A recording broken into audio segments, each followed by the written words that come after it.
I'm Teisha Bader. Thank you for joining me. As we have discussed and reported on many times of late, anti-Semitism continues to be on the rise, spiking to alarming levels following the October 7th Hamas massacre, as seen on social media and in person, with hateful speech at concert venues, vandalism at restaurants and synagogues, and tragically in a number of recent deadly attacks.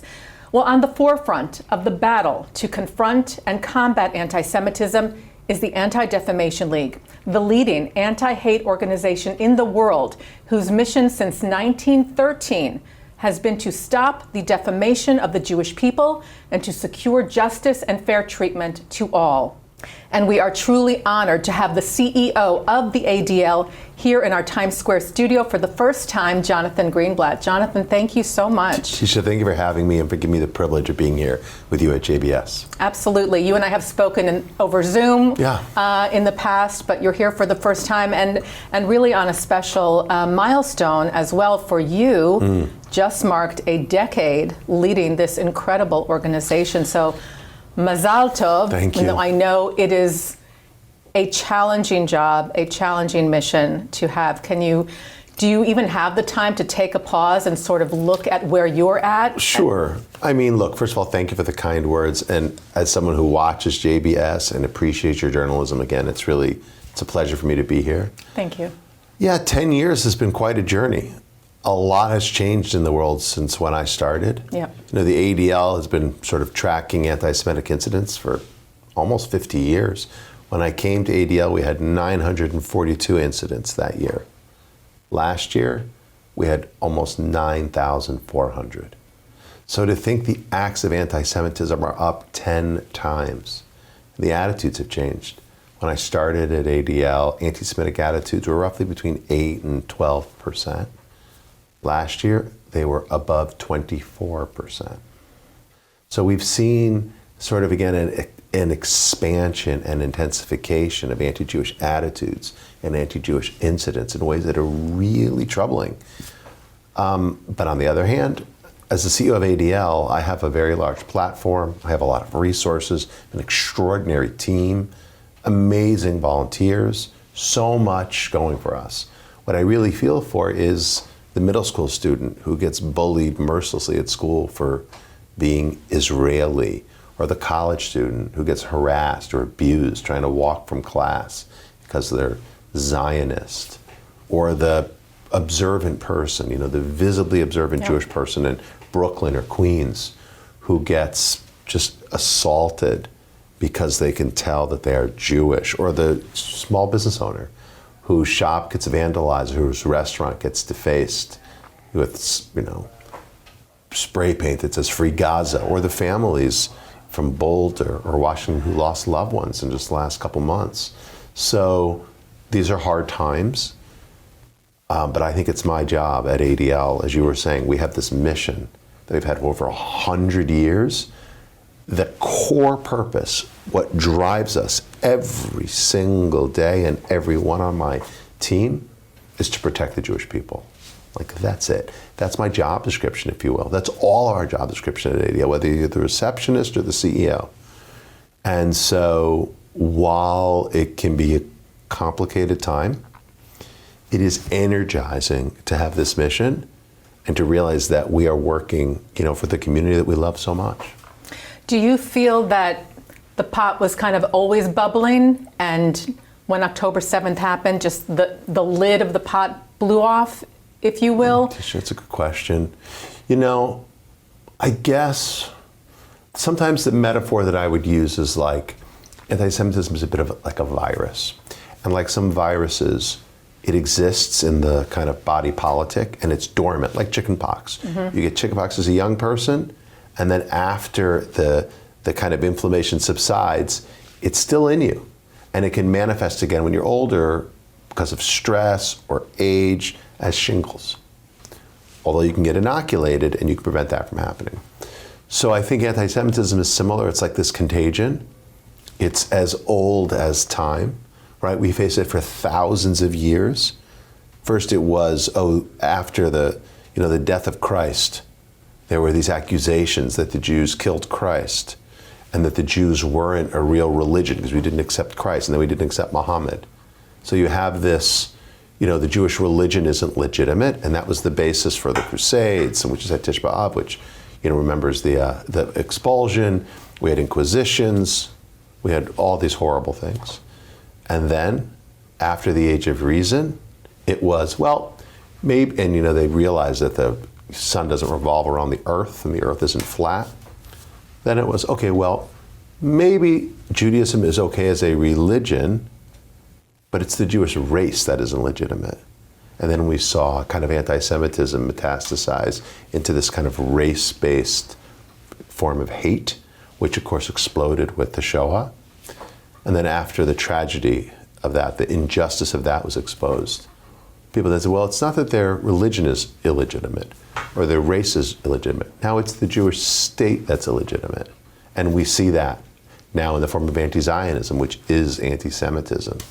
So what I would say is that, to your question, did it just bubble over? I think anti-Semitism has been with us for thousands of years. It's this conspiracy theory about how the world works, and it posits that Jews are at the center of all the world's problems. So today, in our current times, when conspiracy theories seem to be the coin of the realm, right? When people are getting their news not from the Times, but from TikTok, and they believe influencers, not experts. They believe not people with PhDs, but people with large followings. It's crazy. That means that the conspiracy theory of anti-Semitism has sort of exactly the right conditions in which it can really explode. That's a really good way of explaining it. The chickenpox, the shingles, that makes perfect sense to me, but it's really helpful. And then the point is that we can inoculate ourselves. Right, exactly. There are steps that we can take as individuals to combat a disease and as a society to combat intolerance and what's a crime. What's so tragic and so frustrating is so many people are unwilling to do that. Yeah. Let's talk about some recent things, because I have like this list in my head, and then every day it just grows. Like I basically, went on Twitter this morning on X, and I always check in with the ADL and what you're doing, and I was like, now we have 3 more things to add to my script.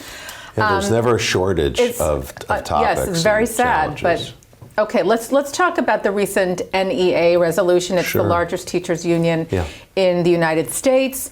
They voted in their annual gathering to cut ties with the Anti-Defamation League. And then fortunately, that was rejected by the executive committee, who said that, did they consult with you? What was that process like? They reached out to you? Good question. So, as you said, the NEA, largest teachers union in the United States, lots of locals, including here in New York and all over the country. And look, it's fair to say we've had challenges in schools for a long time. It isn't new, and we can talk about that. But at their annual meeting in Portland, Oregon, almost a month ago, they always have resolutions. Now, there is a Jewish caucus inside the NEA with whom we've worked with for many years that usually would alert us if something came up that was problematic, and they can usually neutralize it. Well, in this case, the organizers, the activists who developed this resolution were careful and basically proposed it in such a way that the Jewish caucus wouldn't see it. Wow. So we started getting calls over the weekend, and we're closed for Shabbat. We're not working. But calls and emails started coming in, Jewish caucus members who were frantic because they realized that this resolution got proposed and they were trying to ram it through. It went for a voice vote, and it failed the first time. So the organizers did it 3 times until they got the voice vote that they wanted. Now, mind you, I think it's a very safe bet that most of the people who voted on this had never seen our curriculum, weren't familiar with it. Of course, the activists who jammed this through, they didn't object to our curriculum, they didn't contest our evidence, they didn't sort of challenge our pedagogy. The problem is that ADL is a Jewish organization. That's the problem with our anti-hate content. And our anti-hate content is the gold standard. I mean, again, it's evidence-based content. We've been doing it for almost half a century. It's in thousands upon thousands of schools. Last year alone, Teisha, we reached 4.5 million school children. Wow, that's incredible. So the idea that they would think we're upset about the ADL because it's a Jewish organization, therefore no more Holocaust education, therefore no more anti-bias content, it's crazy. So we learned about it as it was happening and then had to deal with it after the fact. I actually will tell you, though, we really mobilized. I met with the president of the NEA. My staff worked with people on their staff. Local teachers reached out and wrote letters to the editor in their local papers, sent emails directly to the board, wrote their own op-eds. Many parents spoke out as well. And at the end of the day, the executive committee did overturn it, which is great. But I will say, in their statement where they said we don't support this, there was a ridiculous equivocation about anti-Arab hate, which is a problem. But what does it have to do with this issue? Precisely. Yeah. It's like saying if there was a plane crash, Right. oh, we're worried about boating safety. Like, I'm sorry, that's actually not the issue. And the notion that Jews have to subordinate our concerns, that Jews are forced to somehow account or repent for other people's problems, that we can't be taken seriously on our own, that we can't be judged objectively on the basis of our lived experience, that is quintessential anti-Semitism, treating one group of people differently for no reason other than who they are. That's wrong. That's bigotry. And that's why I'm glad the NEA voted as they did, but I'm concerned that they still felt the need to equivocate. And it just tells me that this fight isn't over. Absolutely. We won a battle, but there's a war. There's a war at hand, and we all have to be prepared to roll up our sleeves, and fight. They actually also, in their statement, said something like, adopting this proposal is in no way an endorsement of the ADL's full body of work. What does that mean? Yeah, I mean, give me a break. Like, we have never asked the NEA to endorse our full body of work. We are talking about content in classrooms. Right. That's about keeping Jewish kids safe, LGBTQ kids safe, black kids safe. And teaching kids about the Holocaust. All teaching kids about the Shoah. Everyone should learn. Yeah. So, again, the idea that they feel the need to somehow placate a small bunch of they're not even activists, they're antagonists with an agenda, an overtly political agenda, an overtly malevolent set of objectives. I just think it's wrong-headed. I don't agree with it at all. I want to talk about Zohran Mamdani. He won the Democratic primary for the New York mayoral race. It's just a New York mayoral race, but it has repercussions, I think, across the country. There are several issues that the Jewish community has with him. He supports BDS. He says, yes, Israel has the right to exist. First of all, why is Israel the only country? It's an insane question to ask. Does Israel have a right to exist? We don't ask this question about any other country in the world, but that's another conversation. Yeah. And he's like, yes, as a Jewish state, he would not answer that question. And then the thing that people are really talking about, not condemning this phrase, globalize the Intifada, because he says, well, it means different things for different people. And a number of journalists have spoken to him, and I would ask him, okay, so how have you heard that phrase used in a non-violent, non-inciting way? And would you condemn the usage of it when the intention is clearly Intifada as we understand it, which is violence against Israelis, Jews? Look, in fairness, I know you're a journalist, and so your job is to sort of cover the story. Unfortunately, most of the other entities that are watching this are more about driving a narrative. They're more partisan than they are partisans rather than reporters. But I will say, even in the spirit of inquiry, you're giving them too much credit. Look, ADL's a 501c3, so we don't get involved in electoral politics.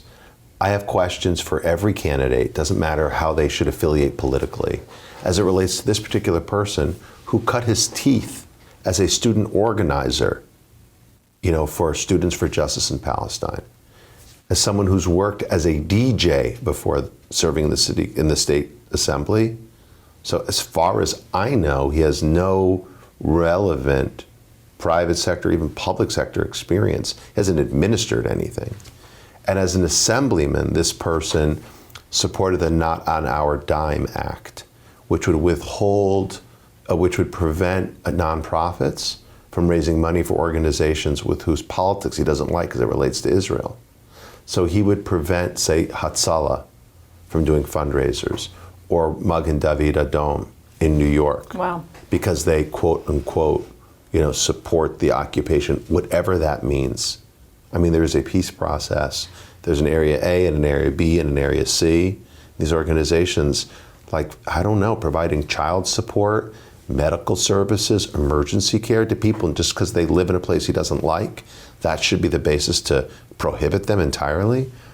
He wouldn't sign on to a resolution honoring the Holocaust. So there are a bunch of things that he has done which give me great pause, even before he won't condemn the phrase globalize the Intifada. So I think, as New Yorkers, it's not unreasonable to ask, of all the candidates, number one, would you agree not to appoint radicals to your administration who have ties to terror?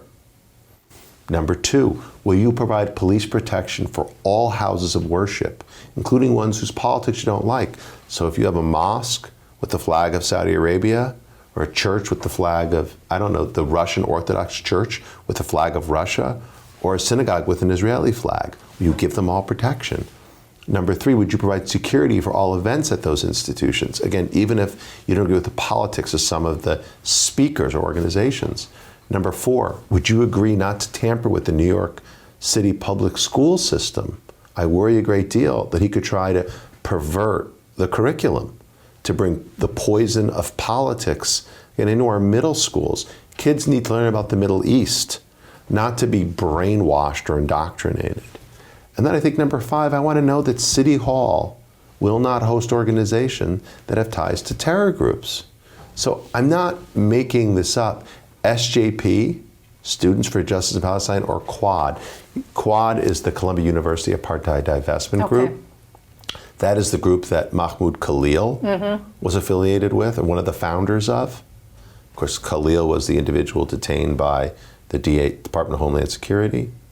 And after distributing Hamas terror literature, material, yes. Taking over libraries, occupying administration buildings, threatening Jewish students, terrorizing them. Mamdani has been campaigning with Khalil. So I think this raises reasonable questions. And considering SJP's, again, not flirtation, but their fixation on Hamas, is he going to host them at City Hall? Would Cuomo and Sliwa and Adams and Mamdani simply take a pledge to say we won't host groups with ties to terror? I don't think that's too much to ask. So for me, it's less about his absurd, contrived position about the globalized intifada isn't violent. Globalized intifada isn't violent, and this table isn't flat. Yep. Right? And this beverage isn't wet. I mean, give me a break. But it's more about what are the basic questions that New Yorkers, Jewish or non-Jewish, should want answered, and any candidate should answer in a clear, crisp, emphatic way. Yeah. Now, you said you can't get involved in politics, but can you? Well, electoral politics. So, I guess all these issues are political in some way, but I can't tell people who to vote for and won't try. But can you, and has the ADL reached out to him and say, we would like to have a conversation with you? Is that something you can do or not really, or want to do even? Look, I would be willing to meet anyone. I mean, I have a general rule, basically. I'll talk to anyone as long as they won't dehumanize people. So, for example, I will not meet with a white supremacist who dehumanizes black people. And I will not break bread or spend time with some fanatic who dehumanizes LGBTQ people. And I will not, hang out with anti-Zionists who dehumanize Zionists or Jews. By the way, I don't care if they're Jewish or non-Jewish, right? So that's my only line. And if he is willing to say, I'm not an anti-Zionist, I agree with the right of the state of Israel to exist as a Jewish state, I'd absolutely meet with him like that. Speaking of Israel, because I want to make sure we talk about this before our time is up. You've been to Israel a number of times since October the 7th. You went there almost as soon as you could. Absolutely. After it happened, you have met with hostage families. We just had these horrific videos released There are really no words for what we have seen. Not that we should be surprised necessarily, but they were shocking. No, they were devastating. They were devastating. They were obscene. And the thing that is most profane is after having to see photographs that were mislabeled and misrepresented. For example, a Palestinian child who was suffering, and all the papers carried it. Front page. And none of the papers carry the picture of Evitar. Now, maybe some did and I missed it. That's certainly possible. I believe. So the Times and the Washington Post and the Boston Globe and the Wall Street Journal and our venerated outlets, where are they? Where is the moral sort of consistency? Like, where is the journalistic integrity? Again, I so often struggle, Teisha, because, again, I know you're a reporter asking questions. They seem much more interested in being activists driving toward an outcome. You're trying to understand the world. They're trying to change the world. It's just an entirely different agenda. And I don't buy into it. And I don't know why any of us should have to do that. And it's such a departure from our journalistic tradition in this country. Like Woodward and Bernstein, they were asking questions that led to Watergate. In this case, the media is creating false narratives that lead to real world consequences, like people being firebombed and killed in Boulder, young people being shot in the back in Washington, D.C., a governor in Pennsylvania having his house burned down while he and his young family were sleeping inside. Like, none of this is normal. None of it. I agree with you. It's so upsetting, and it is so, like, incomprehensible. It really is. When you have spent the time in Israel and met with hostage families, I am in awe of these people. Yeah. The strength that they have to get up every single day, regardless of if their child was returned to them, alive, not alive, is still being held. They continue every single day to get up and fight for all the hostages to come home. And by the way, like Rachel Poland and John Goldberg, like... They are beyond. Yeah. And by the way, if you listen to what they say, they are not only arguing for the hostages, they're arguing for peace. Like, that's the thing. The despicable, like, barbarians who invaded Israel on October the 7th, they went after and ravaged these communities with the most liberal-minded, with the most, caring people in the entire state of Israel. People are committed to the peace process. My friend Ofer Lipschitz, who was killed that morning, he was the mayor of Kfar Aza, and really the Gaza envelope, and he talked about building. He was in the midst of planning. They were going to build an industrial park, again in the Gaza envelope, to give jobs to Gazans and to work with Israelis. His whole vision was one of peace. Like John and Rachel's vision is peace, and that they've held on to that vision in the face of such unspeakable trauma says it all. I mean, literally, I think Rachel and John should win a Nobel Prize. I think all these families should win a Nobel Prize. Absolutely. Because their resolve, their strength is an inspiration. Really. I really find myself without words when I talk about this topic, because we're all still, and I say we, as the Jewish people, the people of Israel, Jews across the globe, are still in the trauma because the hostages are still there. And we don't really see, we believe there's a light at the end of the tunnel. It's just hard to see it right now. Oh, there is. Like, look, I believe the Jewish people, I don't believe, like, I know we are a people of miracles. Like, we shouldn't be here, in as much as this is an ancient tribe from thousands of years ago that's endured, as we were saying, exile and dispossession and inquisition and pogroms and farhoods and shoahs and intifadas, and yet hineni, right? Like, here I am. And our ability as a people to say that is inspiring. So it's always darkest before the dawn, but I have tremendous faith because we have endured, and we have endured, and in the aftermath we have excelled. And so I have no doubt that we will do that here again. But it's hard.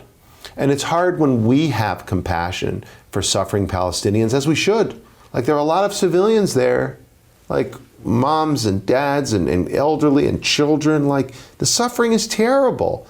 And we can say that, and that doesn't change the fact that the suffering of the hostages is what started it, and recognize that Hamas has the agency to end this like that. Immediately, yeah. And for some reason, so many in our world, Teisha, seem incapable of holding these two truths together. And that inability, again, to have a kind of moral framework and to recognize that the dignity of every human life, that's what animates our work at ADL, and that's what seems so absent among so many of sort of the commentariat and so many of the sort of influencers in our current society, and it's wretched to see. Yeah. You and I were speaking just a little bit beforehand about finding that light and finding that hope, and you mentioned quite importantly that the national anthem of Israel is Hatikva, the hope. We sing it all the time. Absolutely, even, since October the 7th, I would say with even more meaning and intention and commitment and passion to that ideal than ever before. 100%. Think about this. The national symbol, let's say, of Hezbollah is a rifle. That's what's on their flag. The national symbol of Iran, the Islamic Republic of Iran, is a sword. That's what's on their flag. The national symbol of Israel is the shield. It's the Star of David. The symbol of our people is not a weapon of war. It's an instrument of defense. The thing that most embodies our entire ethos is not harming others. It's, again, creating a better world. This is fundamental to our tradition for thousands of years. And so the idea that our national anthem would be the Hatikva, would be the hope, I should say it's the Israel's national anthem. But I think it speaks to the Jewish longing that whether you're a Jew, I don't know, in New York City or in Nairobi, Kenya, like we all have this shared sense of hope next year in Jerusalem, that the world should be better, that we should be able to return. That is a profound, extraordinary idea. I saw a video of Assemblyman Mamdani. He was in some roundtable setting, and he was saying Israel is not a place, it's an idea. And this epitomizes, I think, his twisted worldview, trying to reduce Israel to, again, it's not a place, it's an idea, and we will kill the idea. Let me tell you something, you don't kill ideas. And it is the idea of Israel, a place where all are welcomed, a place where we can overcome, a place that endures for thousands of years and still comes out stronger. That idea will last forever. Jonathan, I knew you would make me feel better today, and you did. You did, because you really, the work that you do every day with the ADL, the work that you all do really is based on this idea, as you said, that yes, we're putting in the work and we're not going to let it down for a moment. Yeah, so if our core purpose is to protect the Jewish people, and it is, and we do that through this mission of stopping the defamation of, just fair treatment to all of that comes out of hope. Yes. Hope that animates us because we know that tomorrow will be better.